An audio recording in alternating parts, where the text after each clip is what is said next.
The difference between the simple interest and the compound interest compounded annually on a certain sum of money for 2 years at 60% per annum is 797 rupees. Find the sum rounded off to the nearest integer. इसका मतलब क्या है कि एक राशि दिया है जिसे साधारण ब्याज पे और चक्रवृद्धि ब्याज पे देना है, और वर्ष कितना है, 2 वर्ष के लिए, और दर कितना है, 16%। जब भी इस तरह का आपका प्रश्न हो जिसमें साधारण ब्याज और चक्रवृद्धि ब्याज का अंतर दिया हो और वर्ष आपका समान हो और दर भी समान हो, तो एक फॉर्मूला होता है x² बटा 100। ठीक है, जहां पे x क्या है, ये आपका दर है। ठीक है, तो ये क्या निकल के आ जाता है, यानी ब्याज का डिफरेंस है ना, ब्याज का डिफरेंस आएगा। यानी मान लीजिए इसको सॉल्व करते हैं, 16 का स्क्वायर कितना हो जाएगा, 16 गुने 16 बटा 100, और 16 का स्क्वायर कितना होता है 256 बटे 100, और इसको जब सॉल्व करेंगे 2.56 यानी इतना परसेंट। यानी कि जो अमाउंट है हमारा, जो मूलधन है, अगर उसे साधारण ब्याज पे और चक्रवृद्धि ब्याज पे देंगे तो जो अमाउंट में डिफरेंस आएगा ना, वो इतना परसेंट का होगा। ये यहाँ पे आ रहा है। इसका मतलब क्या हुआ, 2.56% बराबर ही आपका कितना है, 797 रुपीज।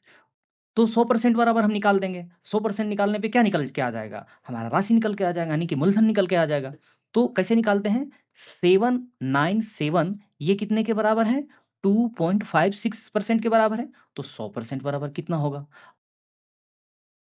यहां से ये दशमलव हट जाएगा तो यहाँ पे कितना हो जाएगा, 100 हो जाएगा। अब आपको क्या करना है, 256 से भाग देना है 7970000 को। ठीक है, इसको भाग करेंगे तो जो हमारा आंसर आएगा वही आपका आंसर हो जाएगा। ठीक है, तो इसको भाग करेंगे। अब यहाँ पे आप देख सकते हैं ऑप्शन में आपका लगभग 3 डिजिट तक सेम है। ठीक है, तो हम यहाँ पे अंदाजा कुछ नहीं लगा सकते हैं। ठीक है, तो आपको 3 डिजिट यानी कि चौथा डिजिट, 5वां डिजिट तक आपको पूरा निकालना पड़ेगा, तब जाके आपको आंसर आएगा।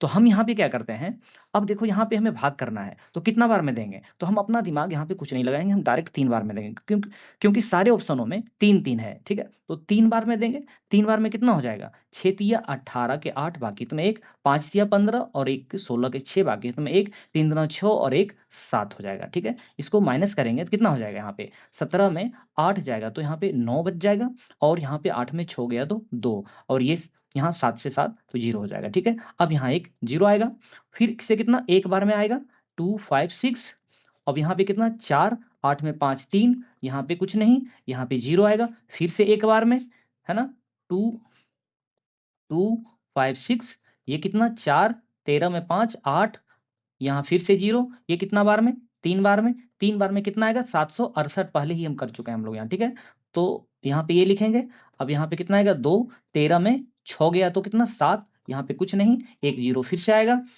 अब आप देख सकते हैं 3 बार में आपका कितना आ रहा है 768। ठीक है, और भाग हमें देना है कितना को, 720 को देना है भाग।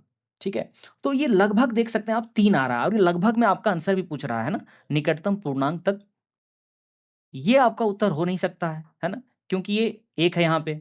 ठीक है, और ये 0 हो नहीं सकता है कि 0 बार में तो अब जाएगा नहीं। ठीक है, तो 7 होगा नहीं कि 7 बार में जाएगा नहीं, तो कौन सा होगा, ऑप्शन 4 ही इसका आंसर होगा, यानी कि 3 बार में ये यहाँ पे लगभग में जाएगा, तो ये आपका उत्तर हो जाएगा।